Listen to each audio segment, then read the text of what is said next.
ನಾಗ್ missile ಅನ್ನು ಅಭಿವೃದ್ಧಿಪಡಿಸಿದ ಭಾರತೀಯ ಸಂಸ್ಥೆ ಯಾವುದು? DRDO. ನ್ಯಾನೋ ಸೈನ್ಸ್ ಮತ್ತು ನ್ಯಾನೋ ಟೆಕ್ನಾಲಜಿಗಳು ಅತಿ ಹೆಚ್ಚು ಉಪಯೋಗಕ್ಕೆ ಬರುತ್ತಿರುವ ವಿಷಯಗಳು. ಈ ನ್ಯಾನೋ ಅಂದರೆ 1 ಮಿಲಿಮೀಟರ್ನ ಮಿಲಿಯನ್ನಿನ ಒಂದು ಭಾಗ. ನ್ಯಾನೋ ಎಂಬುದರ ಬೆಲೆ 10⁻⁹ m. ನ್ಯಾನೋ ಟೆಕ್ನಾಲಜಿ ಎಂಬ ಪದವನ್ನು ಮೊದಲು ಬಳಸಿದವರು ನೋರಿಯೋ ಟಾನಿಗುಚಿ. ನ್ಯಾನೋ ತಂತ್ರಜ್ಞಾನದಿಂದ ಮೊದಲು ತಯಾರಿಸಲಾದ ವಸ್ತುಗಳು ಬಣ್ಣಗಳು ಮತ್ತು ಸಿಲಿಕಾನ್ ಚಿಪ್ಗಳು.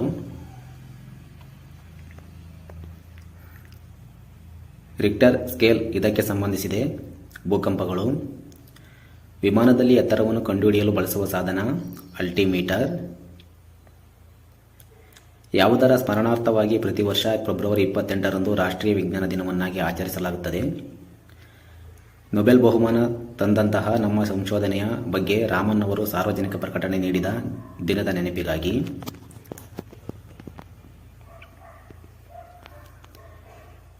ರೌಟರ್ ಎನ್ನುವುದು ಹೊರಹೋಗುವ ಯಾವ ಸಂಪರ್ಕಕ್ಕೆ ಪ್ಯಾಕೆಟ್ ಅನ್ನು ಕಳಿಸಬೇಕು ಎಂಬುದನ್ನು ನಿರ್ಧರಿಸುವ ಸಾಧನ.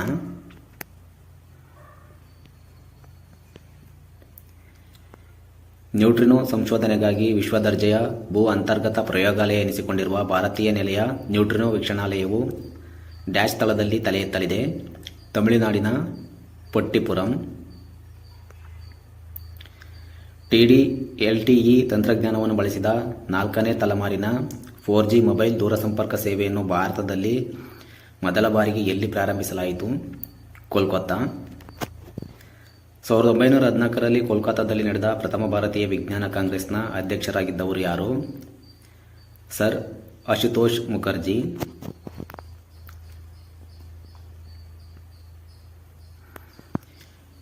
ತೇಲುವಿಕೆಯು ಇದನ್ನು ಅವಲಂಬಿಸಿದೆ.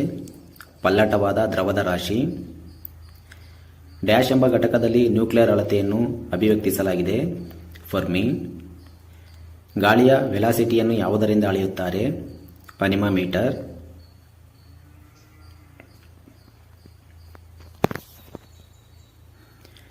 ಫ್ಲಾನಿಮೀಟರ್ ಅನ್ನು ಇದನ್ನು ಅಳೆಯಲು ಉಪಯೋಗಿಸುತ್ತಾರೆ. ನಕಾಶೆಯಲ್ಲಿನ ವಿಸ್ತೀರ್ಣ ಅಳೆಯಲು. ವಸ್ತುವಿನ ತೇಲುವಿಕೆಗೆ ಕಾರಣ ಉತ್ಪಾದಕತೆ, ದ್ರವದ ಮೇಲೊತ್ತಡ.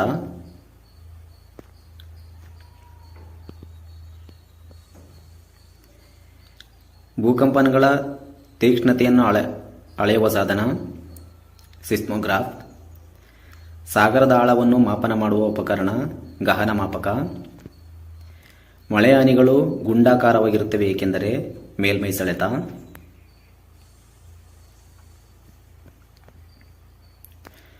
ಕೆಳಗಿನ ಯಾವ ನೀರು ಶುದ್ಧೀಕರಣ ತಂತ್ರಜ್ಞಾನವು ಕುಡಿಯುವ ನೀರಿನಿಂದ ಖನಿಜಗಳನ್ನು ಪ್ರತ್ಯೇಕಿಸುತ್ತದೆ?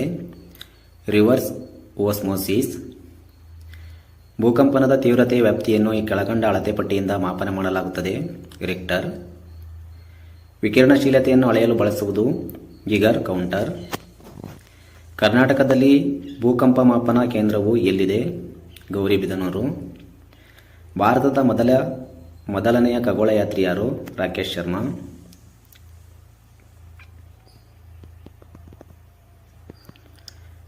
ಫೌಂಟೇನ್ ಪೆನ್ ಅನ್ನು ಕಂಡುಹಿಡಿದವರು ಯಾರು? Water man. ಒಂದು ದ್ರವದ ಸಾಪೇಕ್ಷ ಸಾಂದ್ರತೆಯನ್ನು ಅಳೆಯುವ ಸಾಧನ ಹೈಡ್ರೋಮೀಟರ್. ವಾಯುಮಾನದ ಒತ್ತಡವನ್ನು ಅಳೆಯುವ ಉಪಕರಣ ವಸ್ತು ಬಾರೋಮೀಟರ್. ಸಾಪೇಕ್ಷ ಸಿದ್ಧಾಂತವನ್ನು ಪ್ರತಿಪಾದಿಸಿದವರು ಆಲ್ಬರ್ಟ್ ಐನ್ಸ್ಟೀನ್. ಎಂಡೋಸ್ಕೋಪಿ ಸಂಬಂಧಿಸಿರುವುದು ವೈದ್ಯಕೀಯ.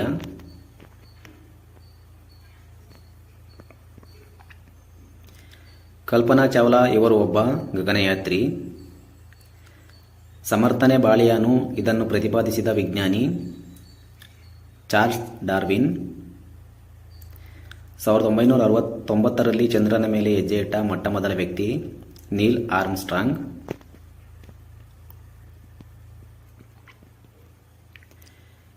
ಎಕ್ಸ್ರೇಯನ್ನು ಕಂಡುಹಿಡಿದವರು ರಾಂಟ್ಜನ್. ಭಾರತ ಬಾಹ್ಯಾಕಾಶ ಸಂಸ್ಥೆಯು ಚಂದ್ರಗ್ರಹಕ್ಕೆ ಸಂಬಂಧಿಸಿದ ಪ್ರಯೋಗದ ಹೆಸರು ಚಂದ್ರಯಾನ. ತೇವಾಂಶ ಅಳೆಯಲು ಬಳಸುವ ಸಾಧನ ಹೈಗ್ರೋಮೀಟರ್. ಯಾವ ವಿಜ್ಞಾನಿಯನ್ನು ರಾಷ್ಟ್ರೀಯ ಪ್ರಯೋಗಶಾಲೆಗಳ ಸ್ಥಾಪಕ ಎಂದು ನೆನಪಿಸಿಕೊಳ್ಳಲಾಗುತ್ತದೆ? ಶಾಂತಿ ಸ್ವರೂಪ್ ಭಟ್ನಾಗರ್.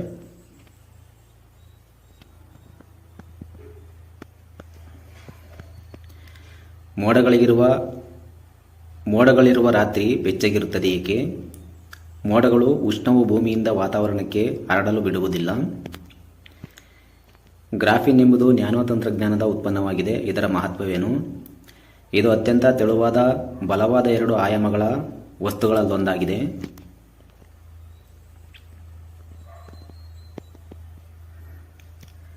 ಸಮುದ್ರದ ಆಳ ಅಳೆಯಲು ಬಳಸುವ ಉಪಕರಣ ಯಾವುದು? ಆಳ ಮಾಪಕ. ಯಾರು ಸೊನ್ನೆಯನ್ನು ಕಂಡುಹಿಡಿದವರು? ಭಾರತೀಯರು. ಕಣಗಳ ರಾಷ್ಟ್ರೀಯ ಚಲನೆಯಿಂದ ಉಂಟಾದ ಅಣುಗಳ ಅನಿಯತ ಚಲನೆಯನ್ನು ಹೀಗೆನ್ನುತ್ತಾರೆ?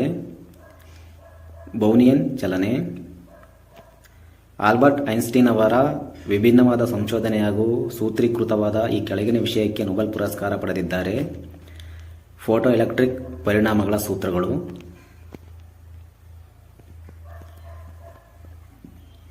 ಒಂದು ಹಡಗು ನದಿಯಿಂದ ಸಮುದ್ರಕ್ಕೆ ಪ್ರವೇಶಿಸಿದರೆ ತುಸು ಎತ್ತರಕ್ಕೇರುತ್ತದೆ. ರಿಕ್ಟರ್ ಮಾಪಕದಲ್ಲಿ ಭೂಕಂಪದ ಪರಿಮಾಣ 8 ಎಂದು ದಾಖಲಾದರೆ ಮಾಪಕದಲ್ಲಿ ಅಳತೆಗೊಂಡ 4 ಮಾನಗಳಿಗಿಂತ ಅದು ಎಷ್ಟು ಹೆಚ್ಚಾಗಿರುತ್ತದೆ? 10,000 ಪಟ್ಟು. ವಿಮಾನದ ರೆಕ್ಕೆಗಳ ಆಕಾರವನ್ನು ಕೆಳಗಿನ ಯಾವ ತತ್ವ ಆಧಾರದ ಮೇಲೆ ರೂಪಿಸಲಾಗಿದೆ? ಬರ್ನೌಲಿಯ ತತ್ವ.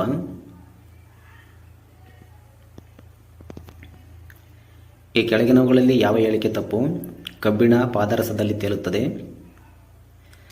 ಒಂದು ಗಾಜಿನ ಲೋಟದಲ್ಲಿ ಇರುವ ನೀರಿನ ಮೇಲೆ ತೇಲುತ್ತಿರುವ ಮಂಜುಗಡ್ಡೆಯ ತುಂಡು ಕರಗಿದಾಗ ಗಾಜಿನಲ್ಲಿರುವ ನೀರಿನ ಮಟ್ಟವು ಇದ್ದ ಹಾಗೆಯೇ ಇರುತ್ತದೆ. ಇವುಗಳಲ್ಲಿ ಯಾವುದನ್ನು ಭೂಕಂಪದ ಮೂಲ ಬಿಂದುವೆಂದು ಕರೆಯಲಾಗುತ್ತದೆ? ಸಿಸ್ಮಕ ಫೋಕಸ್.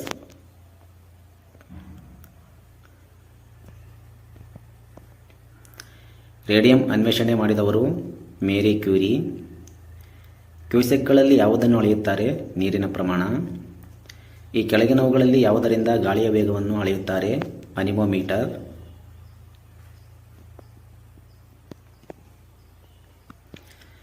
ಭೌತಶಾಸ್ತ್ರದಲ್ಲಿ ನೊಬೆಲ್ ಪ್ರಶಸ್ತಿ ಪಡೆದ ಏಕೈಕ ಭಾರತೀಯ ಯಾರು? Doctor C. ವಿ. ರಾಮನ್. ಸಮುದ್ರದ ಆಳವನ್ನು ಈ ಸಾಧನದಿಂದ ಅಳೆಯುವರು? ಪ್ಯಾಥೋಮೀಟರ್. ಭೂಕಂಪನಗಳ ಅಳೆಯುವ ಸಾಧನ? ಸಿಸ್ಮೋಗ್ರಾಫ್.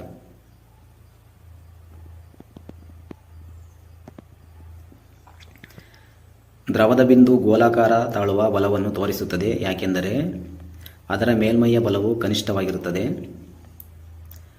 ಫೌಂಟೇನ್ ಪೆನ್ನ ಬರೆಯುವ ಮೊನೆಯು ಸೀಳಾಗಿರುತ್ತದೆ.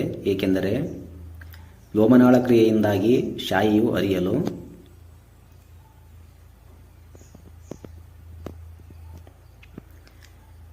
ಧೂಮವು ಉದಾಹರಣೆಯಾಗಿರುವುದು ಯಾವುದಕ್ಕೆಂದರೆ? ಒಂದು ಸಾಲಿಡ್ ಸಾಲ್. ಆಟ್ಲೈನ್ ಎಂದರೇನು? ಒಂದು ದೂರ ಸಂಪರ್ಕ ಕೊಂಡಿ. ಯಂತ್ರಮಾನವನ ಚಲನೆಗೆ ಈ ಕೆಳಗಿನ ಯಾವ ಭಾಗ ಅಗತ್ಯವಾಗಿದೆ? ಸೆನ್ಸರ್ಸ್.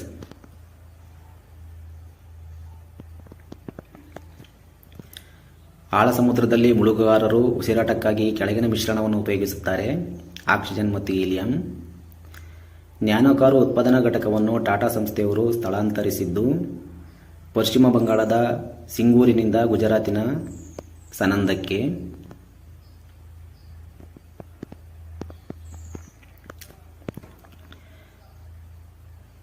ನ್ಯಾನೋ ಪದಾರ್ಥಗಳು ಎಂತಹ ಕಣಗಳಿಂದ ಆಗಿರುತ್ತವೆ ಎಂದರೆ ಕಣಗಳ ಗಾತ್ರವು ಸುಮಾರು 10-9 ಮೀಟರ್ ಇರುತ್ತದೆ. ಆಕಾಶಕಾಯಗಳ ವಿವರಗಳನ್ನು ನೋಡುವುದಕ್ಕಾಗಿ ಬಳಸುವ ಉಪಕರಣ? ಟೆಲಿಸ್ಕೋಪ್. ಮಂಜುಗಡ್ಡೆಯು ನೀರಿನಲ್ಲಿ ತೇಲುತ್ತದೆ, ಆದರೆ ಆಲ್ಕೋಹಾಲ್ನಲ್ಲಿ ಮುಳುಗುತ್ತದೆ. ಏಕೆಂದರೆ ಮಂಜುಗಡ್ಡೆಯು ನೀರಿಗಿಂತ ಹಗುರ ಮತ್ತು ಆಲ್ಕೋಹಾಲ್ಗಿಂತ ಭಾರ.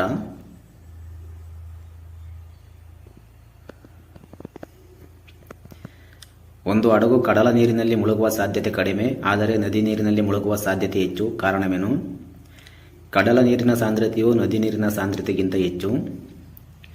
ಪ್ರೆಷರ್ ಕುಕ್ಕರ್ನಲ್ಲಿ ಬೇಗ ಅಡುಗೆ ಆಗುತ್ತದೆ. ಇದಕ್ಕೆ ಕಾರಣ ಒತ್ತಡವು ನೀರಿನ ಕುದಿಯುವ ಬಿಂದುವನ್ನು ಹೆಚ್ಚಿಸುತ್ತದೆ.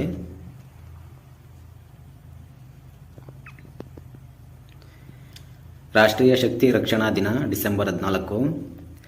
ಭಾರತದ ನಿಗದಿತ ಕಾಲಮಾನ IST 5 ಗಂಟೆಗಳು GMT.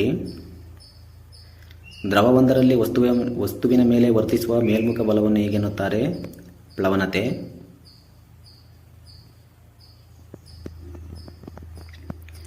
ವಿಮಾನದಲ್ಲಿ ಎತ್ತರವನ್ನು ಅಳೆಯಲು ಉಪಯೋಗಿಸುವ ಉಪಕರಣ ಆಲ್ಟಿಮೀಟರ್.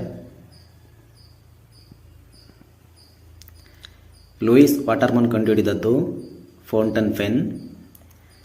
ಈ ಕೆಳಗಿನವುಗಳಲ್ಲಿ ಯಾವುದು ಗುಂಪಿನ ಹೊರಗಿದೆ? ಇದಕ್ಕೆ ಆನ್ಸರ್ ಗೊತ್ತಿದ್ರೆ ಕಮೆಂಟ್ ಮಾಡಿ. ಎತ್ತರದ ಪ್ರದೇಶಗಳಲ್ಲಿ ಚೆಂಡು ಹೆಚ್ಚು ಪುಟಿಯುತ್ತದೆ ಕಾರಣ ಎತ್ತರದ ಪ್ರದೇಶಗಳಲ್ಲಿರುವ ಗಾಳಿಯ ಕಡಿಮೆ ಸಾಂದ್ರತೆ ಚೆಂಡಿಗೆ ಕಡಿಮೆ ವಿರೋಧ ಒಡ್ಡುವುದು.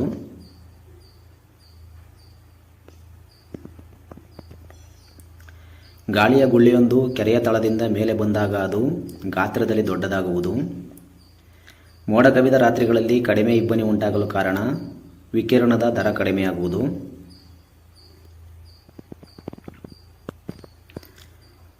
ಎತ್ತರದ ಪ್ರದೇಶಗಳಲ್ಲಿ ವಾಸಿಸುವ ಜನರ ರಕ್ತದಲ್ಲಿ ಹಾಗೂ ಅಂಗಾಂಶಗಳಲ್ಲಿ ಆಮ್ಲಜನಕದ ಪ್ರಮಾಣ ಕಡಿಮೆ ಇರಲು ಕಾರಣವೇನೆಂದರೆ ವಾತಾವರಣದ ಕಡಿಮೆ ಒತ್ತಡ. ನೀರು ತುಂಬಿರುವ ಮುಚ್ಚಳ ಹಾಕಿರುವ ಬಾಟಲಿಯೊಂದು ಘನೀಕೃತಗೊಂಡಾಗ ಒಡೆಯಲು ಕಾರಣ ಘನೀಕೃತಗೊಂಡಾಗ ನೀರಿನ ಪ್ರಮಾಣವು ಅಧಿಕಗೊಳ್ಳುತ್ತದೆ. ಬ್ಲೂಟೂತ್ ಎಂದರೇನು? ಡೆಂಟಲ್ ಕಿಟ್ನ ಒಂದು ಭಾಗ.